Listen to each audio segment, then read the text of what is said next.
দর্শক সবাইকে আমন্ত্রণ নিউজ 24 সকাল 10টার সংবাদে আপনাদের সঙ্গে পুরো সংবাদ জুড়ে আছি আমি তামিমুর রহমান তন্ময়। তৃতীয় দফায় রোহিঙ্গাদের ভাসানচরে স্থানান্তর শুরু হয়েছে। সকাল 9:30টার দিকে 1778 জন রোহিঙ্গাকে নিয়ে চট্টগ্রাম থেকে ভাসানচরের উদ্দেশ্যে রওনা হয়েছে নৌবাহিনীর 4টি জাহাজ।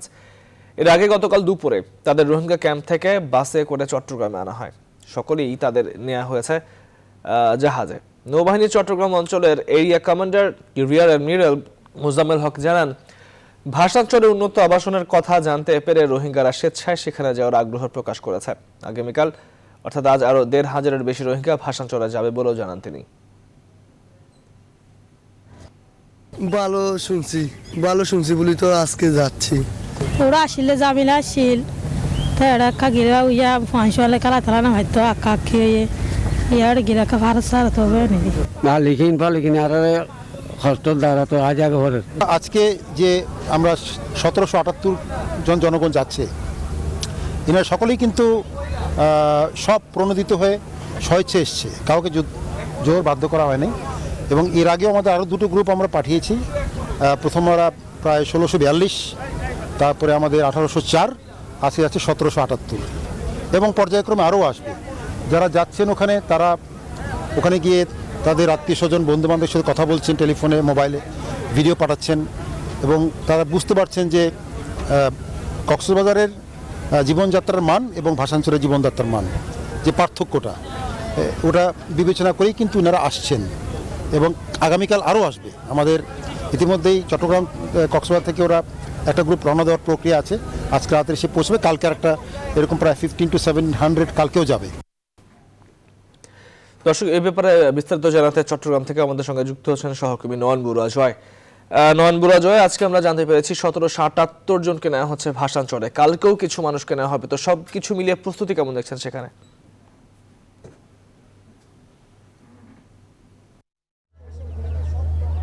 ধন্যবাদ তন্ময়। একটু আগেও কিন্তু আমরা জানানোর চেষ্টা করেছি, আপনি অবশ্যই দেখছেন চট্টগ্রাম থেকে কিন্তু আসলে একে একে করে জাহাজগুলো ছেড়ে গেছে, এখন যাচ্ছে কিন্তু আসলে ভাসানচরের উদ্দেশ্যে রওনা দিয়েছে রোহিঙ্গারা। তৃতীয় ধাপে যারা যাচ্ছেন প্রায় আজকে কিন্তু আমরা যতটুকু জেনেছি 1778 জন যাচ্ছে, আগামীকালও কিন্তু যাবে। সব মিলিয়ে বলা যায় তৃতীয় ধাপে কিন্তু রোহিঙ্গা যাচ্ছে প্রায় 3000-এর বেশি। যারা রোহিঙ্গারা কিন্তু দ্বিতীয় ধাপে এবং প্রথম ধাপে যারা গেছেন তারাও কিন্তু তাদের যে তথ্যগুলো আছে, আত্মীয় স্বজন যারা আছেন তাদের যে তথ্যগুলো পেয়ে কিন্তু তারা বলছে তারা খুব একটা ভালো আছে। সেই বার্তা শুনেই কিন্তু আমরা দেখছি কিন্তু একে একে করে রোহিঙ্গা যারা কুতুপালংয়ে অবস্থান করছেন কক্সবাজারের, তারা কিন্তু ভাসানচরে যাওয়ার জন্য খুব একটা আগ্রহ দেখাচ্ছেন। তার কারণে নৌবাহিনী কিন্তু তাদেরকে নিয়ে যাওয়ার জন্য চেষ্টা করছেন। আমরা একটু কথা বলবো এখানে যারা আছেন আমরা একটু কথা বলতে চাচ্ছি। আপনারা তো কুতুপালংয়ে ছিলেন, কুতুপালং থেকে এখন যাচ্ছেন ভাসানচরে। আত্মীয় স্বজন আগে চলে গেছে, সেজন্য আমরা পিছনে চলে যাচ্ছি আর কি। ওরা বলা আছে সেজন্য আমরা যদি বলবো আমরা চলে যাচ্ছি আর কি। হ্যাঁ, কি করুম, সরকার দিলে খামো আর না দিলে না খামো, এই করুম। আপনি অবশ্যই বুঝতে পারছেন, আমরা আরো কয়েকজনের সাথে একটু কথা বলবো। স্যার, আমাদের পরিবারে আরো অনেক লোক আছে এখানে, সবাই যাচ্ছে, তারপর আমরাও চলে যাচ্ছি। ওখানে ভালো সেজন্য বলতেছে আমার, সেজন্য মানে আমিও চলে যাচ্ছি ওখানে, আমার তোমার ভালো লাগছে সেজন্য চলে যাচ্ছি। তন্ময়, আপনি অবশ্যই বুঝতে পেরেছেন এখানে যারা রোহিঙ্গারা যাচ্ছে তারা বলছেন তাদের বার্তা কিন্তু তাদের কাছে এসেছে। সেখানে আত্মীয় স্বজন কিন্তু আগে থেকে তারা ছুটে গেছেন। তারা বলছেন সেখানে রোহিঙ্গারা কিন্তু খুব একটা ভালো আছে। তার কারণে কিন্তু আসলে যেখানে তারা কুতুপালংয়ে ছিল তারা মান বেতন জীবনযাপন করতেন, এখন দেখা যাচ্ছে তারা যেখানে যাচ্ছেন সেখানে কিন্তু খুব একটা ভালো থাকবেন সেই আশায়, সেই প্রত্যাশা নিয়ে কিন্তু তারা কিন্তু সেখানে ছুটছেন। তারা বলছেন একে একে করে এখানে যারা আছেন এবং কি নৌবাহিনী বাহিনীর যে এরিয়া কমান্ডার আছেন মোজামেল হক, তার সাথেও আমরা কথা বলেছি। তিনি বলছেন তাদের টার্গেট হলো কিন্তু আসলে 1 লক্ষের উপরে রোহিঙ্গা কিন্তু সেখানে নিয়ে যাবেন। প্রথম শুরুতে কিন্তু রোহিঙ্গারা কিন্তু যাওয়ার তেমন কোনো আগ্রহ কিন্তু দেখায়নি। এখন দেখা যাচ্ছে সেখানে সে বাসস্থান করা হয়েছে, সে বাসস্থানে কিন্তু অনেকটা নিরাপদ স্থান বলে তারা মনে করছেন। তার কারণে তারা আগ্রহ দেখিয়ে তারা নিজ ইচ্ছায় কিন্তু তারা সেখানে যাচ্ছেন। তো এ ছিল আমার এখানকার সর্বশেষ। ফিরে যাচ্ছে স্টুডিওতে তন্ময়ের কাছে। রনবুরা জয়, আপনাকে ধন্যবাদ আমাদের সঙ্গে যুক্ত হবার জন্য। যাচ্ছি পরবর্তী সংবাদে। অর্থ ও মানব পাচারের মামলায় লক্ষ্মীপুরের এমপি কাজী শহীদ ইসলাম পাপুলকে 4 বছরের কারাদণ্ড দিয়েছে কুয়েতের আদালত। এই সাজার কারণে পাপুল সংসদ সদস্য থাকার যোগ্যতা হারিয়েছেন বলে মনে করেন সুপ্রিম কোর্টের আইনজীবী শাহদিন মালিক। তবে বিদেশের আদালতে সাজা হওয়ায় তার সাংসদ পদ থাকবে কিনা তা বাংলাদেশের উচ্চ আদালতে ঠিক করবেন বলে দুদকের আইনজীবী খুরশিদ আলম জানিয়েছেন। অন্তর বিশ্বাসের প্রতিবেদনে বিস্তারিত। লক্ষ্মীপুর 2 আসনের সংসদ সদস্য কাজী শহীদ ইসলাম পাপুল কুয়েতে একটি ক্লিনিং কোম্পানির সুপারভাইজার থেকে হয়ে ওঠেন কোম্পানির অংশীদার, পাশাপাশি করেন ঠিকাদারি ব্যবসাও। এরই মধ্যে এই সংসদ সদস্যের বিরুদ্ধে কুয়েতে অবৈধ ভিসা ব্যবসা ও মানব পাচারের অভিযোগ ওঠে। কুয়েত সিআইডি গত বছর অভিযোগ তোলে অন্তত 20,000 মানুষকে অবৈধভাবে কুয়েতে পাচার করার সাথে জড়িত পাপুল। আর এই পাচারকারী চক্র 1,400 কোটি টাকা হাতিয়ে নিয়েছে। অর্থ ও মানব পাচার এবং ঘুষ গ্রহণের অভিযোগে গত বছরের 6 জুন রাতে কুয়েতে পাপুলকে গ্রেপ্তার করে দেশটির অপরাধ তদন্ত বিভাগ সিআইডি। 17 সেপ্টেম্বর তার বিরুদ্ধে করা মামলার পূর্ণাঙ্গ শুনানি শুরু হয়। 2021 সালের 28 জানুয়ারি অর্থ ও মানব পাচারের অভিযোগে শহীদ ইসলাম পাপুলকে 4 বছরের কারাদণ্ড দেন কুয়েতের একটি আদালত। একই সঙ্গে তাকে 19 লাখ কুয়েতি দিনার অর্থাৎ 53,19,62,000 টাকা জরিমানা করা হয়। গত বছর থেকেই বাংলাদেশে প্রশ্ন ওঠে পাপুল সংসদ সদস্য থাকতে পারবেন কিনা। তার বিরুদ্ধে ওঠা অভিযোগ প্রমাণ হওয়ায় কুয়েতের আদালতের সাজা ঘোষণার পর দুদকের আইনজীবী খুরশিদ আলম বলছেন, এ ব্যাপারে সংবিধানের বিধি সম্পর্কে উচ্চ আদালতের ব্যাখ্যা ও রায় নির্দেশনা দিতে পারবে। আমাদের বাংলাদেশের সংবিধানের আর্টিকেল 66(2)D এখানে অ্যাপ্লিকেবল হওয়ার কথা না, কারণ আমাদের সংবিধানের কার্যকারিতা হবে আমাদের দেশের মধ্যে। এখন বিদেশের মাটিতে উনি সাজাপ্রাপ্ত, সেই ক্ষেত্রে আমাদের সংবিধানের 66(2)এর ঘ কতটুক প্রযোজ্য, আদৌ প্রযোজ্য কিনা, আদৌ প্রযোজ্য হলো কতটুক হবে, সেটা একটি সাংবিধানিক ব্যাখ্যার প্রয়োজন। সেটা উচ্চতর আদালতের রায় লাগবে, ব্যাখ্যা লাগবে। তবে আইনজীবী ও সংবিধান বিশেষজ্ঞ শাহদিন মালিক বলছেন, পাপুল সংসদ সদস্য থাকার যোগ্যতা হারিয়েছেন। কোন দেশে কোন আদালতে সেটা বিবেচ্য না, এবং কুয়েতের আদালতও একটা সার্বভৌম দেশের আদালত, এবং সে যেহেতু তাকে দোষী সাব্যস্ত করেছে এবং 4 বছরের বেশি কারাদণ্ড দিয়েছে, অতএব আমি মনে করি যে সে এখন সংসদ সদস্য থাকার অযোগ্য। গত বছর পাপুল, তার স্ত্রী সংরক্ষিত আসনের এমপি সেলিনা ইসলাম, মেয়ে ওয়াফা ইসলাম এবং শালিকা জেসমিন প্রধান এই 4 জনের 617টি ব্যাংক হিসাব জব্দ করার আদেশ দেন আদালত। অন্তরা বিশ্বাস, নিউজ 24, ঢাকা। দ্বিধাগ্রস্ত না হয়ে সবাইকে করোনা টিকা নেওয়ার আহ্বান জানালেন বিশিষ্ট চিকিৎসক ও সাবেক রাষ্ট্রপতি doctor AQM Badruddoza Chowdhury. News 24-কে দেয়া সাক্ষাৎকারে এই আহ্বান জানান তিনি। তবে বিশ্বের অন্যান্য দেশের মতো প্রধানমন্ত্রী বা স্বাস্থ্যমন্ত্রী সবার আগে জনসম্মুখে টিকা নিলে মানুষের মধ্যে টিকা নিয়ে কোনো ভুল ধারণা থাকতো না বলে মনে করেন এই রাজনীতিবিদ। বিস্তারিত হাবিবুল ইসলাম হাবিবের রিপোর্টে। ভারতের দেয়া উপহার করোনা ভ্যাকসিন দেশে পৌঁছার পর এর মান ও শরীরে প্রয়োগের বিষয়ে নানা অভিমত দেখা যাচ্ছে মানুষের মধ্যে। নতুন ভ্যাকসিন হওয়ায় কার্যকারিতা নিয়েও প্রশ্ন তোলেন কেউ কেউ। বুধবার প্রধানমন্ত্রী শেখ হাসিনা উদ্বোধন করেন এই টিকাদান কর্মসূচি। প্রথম ধাপে ফ্রন্টলাইনারদের টিকা দেওয়া হচ্ছে। সরকারের এই সিদ্ধান্তকে সাধুবাদ জানিয়ে সঠিক সিদ্ধান্ত নেওয়া হয়েছে বলে মনে করেন বিশিষ্ট চিকিৎসক ও সাবেক রাষ্ট্রপতি ডক্টর AQM বদরুদ্দোজা চৌধুরী। জোরাজোরি করার নাই, যারা ইচ্ছুক সমস্ত চিকিৎসক, সমস্ত নার্স, সমস্ত হেলথ ওয়ার্কার, আয়া ওয়ার্ড থেকে শুরু করে আমাদের নিম্ন স্তরের যারা স্বাস্থ্যকর্মী রয়েছেন ইউনিয়ন পর্যায়ে পর্যন্ত তাদেরকে আগে টিকার ব্যবস্থা করতে হবে। বলেন, মানুষের মধ্যে করোনা ভ্যাকসিনের মান নিয়ে যে ধোঁয়াশা তৈরি হয়েছে তা খুব সহজে কেটে যেত যদি প্রধানমন্ত্রী বা স্বাস্থ্যমন্ত্রী সবার আগে জনসম্মুখে এই ভ্যাকসিন গ্রহণ করতেন। যদি সরকারের বড় বড় উদ্যোক্তা ন্যূনপক্ষে স্বাস্থ্যমন্ত্রী আরো ভালো হয়, যদি মাননীয় প্রধানমন্ত্রী মাননীয় প্রেসিডেন্ট ঠিকানা সর্বসমক্ষে টেলিভিশন দেখে ঠিকানা নেন, তাহলে জনগণের মনে একটা আস্থা সৃষ্টি হবে। নিঃসন্দেহে এরকম প্রভাব পড়বে সমস্ত সাধারণ মানুষের মধ্যে, তারা টিকা নিতে আগ্রহী হবে। ভারতের সেরাম ইনস্টিটিউটের করোনা ভ্যাকসিন অক্সফোর্ডের আবিষ্কার, এ নিয়ে কোনো সন্দেহের অবকাশ নেই বলেও মনে করেন AQM বদরুদ্দোজা চৌধুরী। হাবিবুল ইসলাম হাবিব, নিউজ 24, ঢাকা। স্বাধীনতার সুবর্ণ জয়ন্তীতে ভারতের প্রধানমন্ত্রী নরেন্দ্র মোদীর ঢাকা সফর চূড়ান্ত করতে দিল্লি গেলেন পররাষ্ট্র সচিব মাসুদ বিন মোমেন। বৃহস্পতিবার দিল্লির উদ্দেশ্যে ঢাকা ছাড়েন তিনি।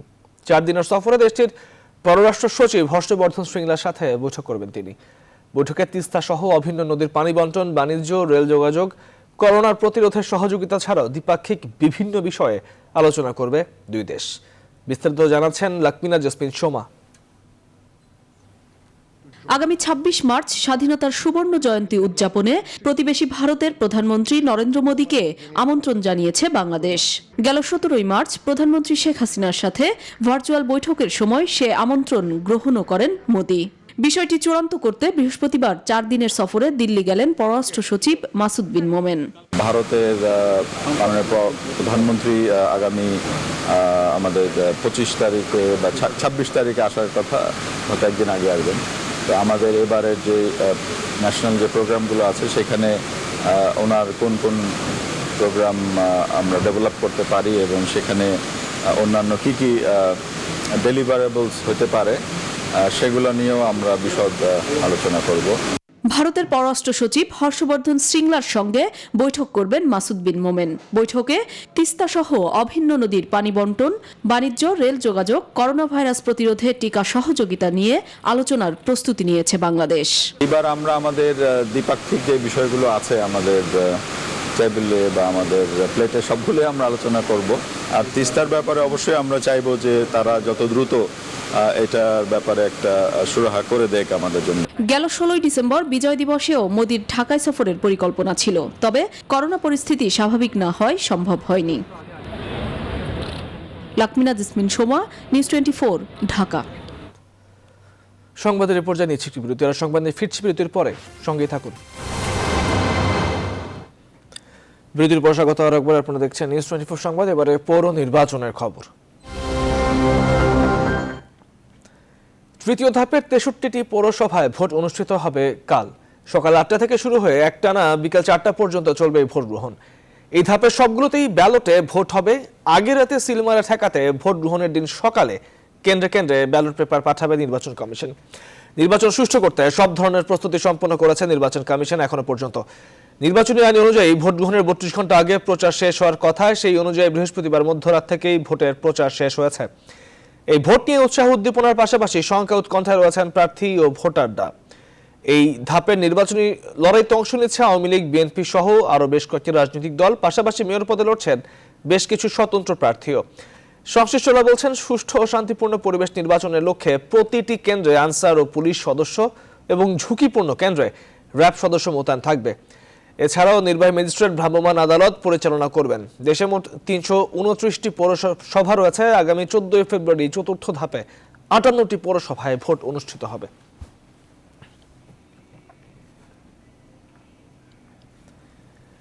চট্টগ্রাম সিটি নির্বাচনে 40 ওয়ার্ডে কাউন্সিলর পদে বিজয়ী হয়েছেন 4 জন বিদ্রোহী, 4 জন স্বতন্ত্র ও 32 জন আওয়ামী লীগের প্রার্থী। কাউন্সিলর পদেও বিএনপির ভরাডুবি। বিশ্লেষকরা বলছেন, আওয়ামী লীগের অভ্যন্তরীণ কোন্দলের প্রভাব পড়েছে এই নির্বাচনে। বিএনপির পরাজিত মেয়র প্রার্থী বলছেন, প্রহসনের নির্বাচন করে জিতেছে আওয়ামী লীগ। নয়ন বরাজয়ের তথ্য ছবিতে ডেস্ক রিপোর্ট। চট্টগ্রাম সিটি নির্বাচনে ভোটের দিন কাউন্সিলর প্রার্থীদের সমর্থকদের মধ্যে দফায় দফায় সংঘর্ষে নিহত হয় 2 জন, আহত হয় আর অর্ধ শতাধিক। এই নির্বাচনে 40 ওয়ার্ডে কাউন্সিলর পদে বিজয়ী হয়েছেন 4 জন বিদ্রোহী, 4 জন স্বতন্ত্র ও 32 জন আওয়ামী লীগের প্রার্থী।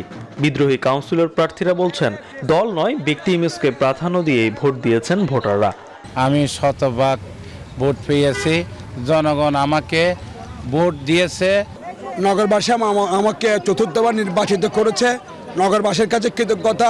শত বাধা বিপত্তি এবং শত কুটকৌশলের বিরুদ্ধে মানুষ প্রতিবাদ জানিয়ে ভোট দিয়ে আমাকে নির্বাচিত করেছে। বিশ্লেষকরা বলছেন আওয়ামী লীগের তৃণমূলে অভ্যন্তরীণ দ্বন্দ্বের প্রভাব পড়েছে এই নির্বাচনে। একই কারণে বিএনপিরও ভরাডুবি হয়েছে। মনোনয়ন চেয়েছিল, না পেয়ে তারা যে বিদ্রোহ করেছে, তাদের বিরুদ্ধে সাংগঠনিক সিদ্ধান্ত নিত, যদি প্রশাসন তাদের বিরুদ্ধে যদি ব্যবস্থা নিত, তাহলে এরকম হতো না। প্রার্থীদের মধ্যে ছিল নিশ্চয়ই ভোট নেওয়ার প্রতিযোগিতা কিংবা জিতার একটা প্রতিযোগিতা ছিল, কিন্তু প্রতিযোগিতাটা সুস্থ ছিল না।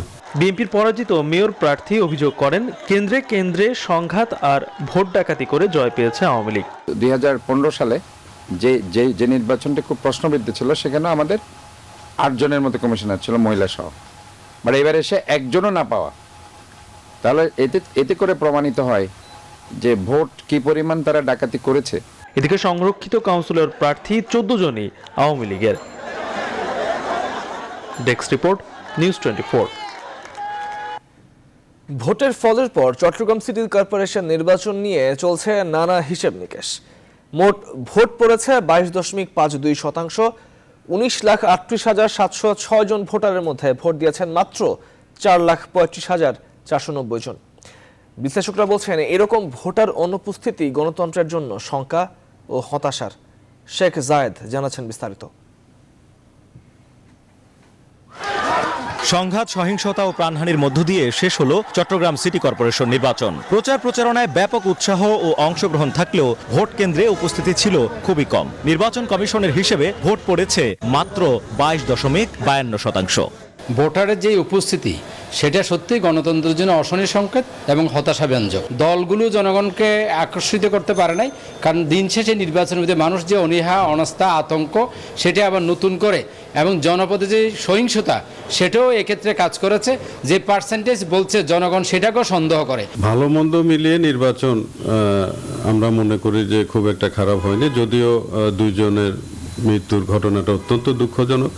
19,38,706 জন ভোটারের মধ্যে ভোট দিয়েছেন মাত্র 4,35,490 জন ভোটার। ভোটারদের এমন কম উপস্থিতি গণতন্ত্রের জন্য অশনি সংকেত হিসেবে দেখছেন বিশ্লেষকরা।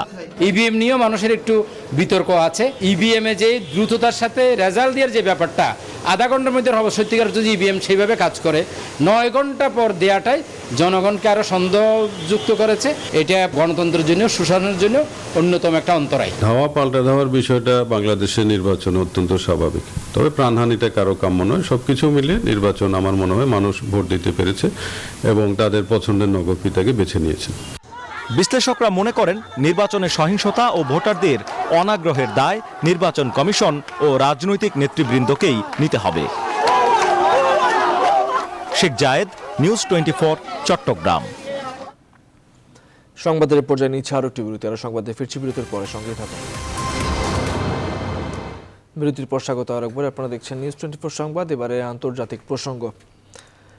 বিশ্বজুড়ে বেশ কয়েকটি করোনা ভ্যাকসিনের চলমান টিকাদান কর্মসূচির মধ্যে নতুন আরেকটি ভ্যাকসিন নেতিবাচক তথ্য দিল যুক্তরাজ্য। নোভোভ্যাক্সের টিকাটি ব্রিটেনের নতুন বৈশিষ্ট্যের করোনার বিরুদ্ধেও 89.3% কার্যকর বলে ক্লিনিক্যাল ট্রায়ালে দেখা গেছে। বিবিসি জানায় টিকাটির এই সাফল্যকে স্বাগত জানিয়েছেন ব্রিটিশ সরকার। যুক্তরাজ্যের ওষুধ নিয়ন্ত্রণ প্রশাসন এখন ভ্যাকসিনটির মূল্যায়ন করবে বলে মন্তব্য করেছেন তিনি। এখনো পর্যন্ত টিকাটির 6 কোটি ডোজ যুক্তরাজ্যের সংরক্ষণ রয়েছে বলে জানা গেছে। এদিকে বয়স্ক মানুষের বিষয়ে পর্যাপ্ত তথ্য পাওয়া না যাওয়ায় 65 বছরের বেশি মানুষদের আপাতত অ্যাস্ট্রাজেনেকার টিকা না দেওয়ার সিদ্ধান্ত নিয়েছে জার্মানি। ইউরোপীয় কমিশনের অনুরোধে টিকাটির উৎপাদন নিয়ে বৃহস্পতিবার তদন্ত শুরু করেছে বেলজিয়ামের নিয়ন্ত্রক সংস্থা। বৃহস্পতিবার নতুন বৈশিষ্ট্যের করোনা শনাক্তের একটি কিট আবিষ্কারের ঘোষণা দিয়েছে রাশিয়া। একই দিনে তাদের স্পুটনিক 5 টিকাটি জরুরি ব্যবহারের অনুমোদন দিয়েছে ইরান। অন্যদিকে চীনের উহানে তদন্তে যাওয়া বিশ্ব স্বাস্থ্য সংস্থা বিশেষজ্ঞ দলটি কোয়ারেন্টাইন শেষে মাঠ পর্যায়ের কাজ শুরু করেছে বলে তথ্য দিয়েছে রয়টার্স।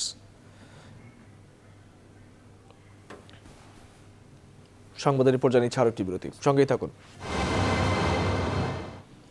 স্বাগত আরেকবার, দেখছেন নিউজ 24 সংবাদ। এবারে নিউজ 24 স্পোর্টস। দর্শক, টেস্টকে সামনে রেখে চট্টগ্রামে অনুশীলন করছে বাংলাদেশ দল। এ ব্যাপারে বিস্তারিত জানাতে চট্টগ্রাম থেকে যুক্ত আছেন সহকর্মী পার্থ বণিক। পার্থ, আজকের অনুশীলনে কারা কারা অংশ নিয়েছে, সাকিবের চোট নিয়ে কোনো তথ্য আছে নাকি আপনার কাছে জানতে চাই।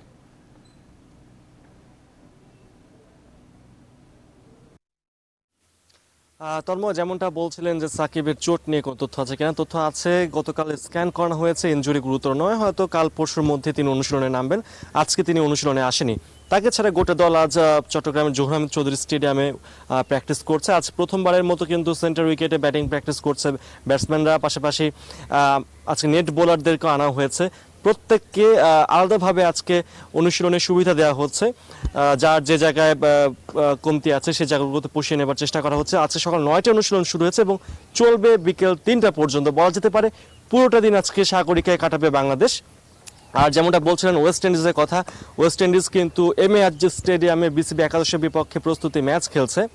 তো বলা যেতে পারে যে সকালের যে কড়া রোদ পড়ে এখানে, কারণ ঢাকায় আপনি যেমনটা দেখছেন যে বেশ ঠান্ডা পড়ে, চট্টগ্রামের আবহাওয়া খুবই একটু ভিন্ন আর কি বলতে গেলে। সকালে গরম প্লাস আবার সাথে আপনার হিমেল বাতাস আছে সাগর থেকে আসে যেটা, তো বলা যেতে পারে যে এই কন্ডিশনের সাথে মানিয়ে নেওয়া কিন্তু একটা বড় চ্যালেঞ্জ। তারপরেও চট্টগ্রামে ভেন্যু বাংলাদেশের জন্য খুবই লাকি, এখানে দুটো টেস্টে কোনোটাতে হারেনি ওয়েস্ট ইন্ডিজের বিপক্ষে বাংলাদেশ। আর এছাড়া আমরা দেখতে পেয়েছি আজকে কোচিং স্টাফরা রয়েছেন, আপনি দেখতে পাচ্ছেন তারাও কিন্তু সবাইকে কেয়ার করছেন। তো বলা যেতে পারে যে আজকে পুরো মাঠ জুড়ে কিন্তু আজকে প্রস্তুতি চলছে। সেন্টার উইকেটে ব্যাটসম্যানরা ব্যাটিং করছেন, তাইজুল অপর প্রান্ত থেকে বোলিং করছেন। তো আজকে অনুশীলন চলবে বিকাল 3টা পর্যন্ত। আর ওদিকে এমএ আজিজ স্টেডিয়ামে হচ্ছে প্রস্তুতি ম্যাচ, আমরা সেখানে পরবর্তী সংবাদে আপনাদেরকে সেখানকার বিস্তারিত জানাবো। তো চট্টগ্রাম জহুর আহমেদ চৌধুরী স্টেডিয়াম থেকে ছিল আমার কাছে সবশেষ খবরাখবর। পার্থ, আপনাকে ধন্যবাদ চট্টগ্রাম থেকে আমাদের সঙ্গে যুক্ত হওয়ার জন্য। দর্শক, শেষ করছি সংবাদ এখনকার আয়োজন। সঙ্গে থাকবার জন্য এতক্ষণ ধন্যবাদ সবাইকে।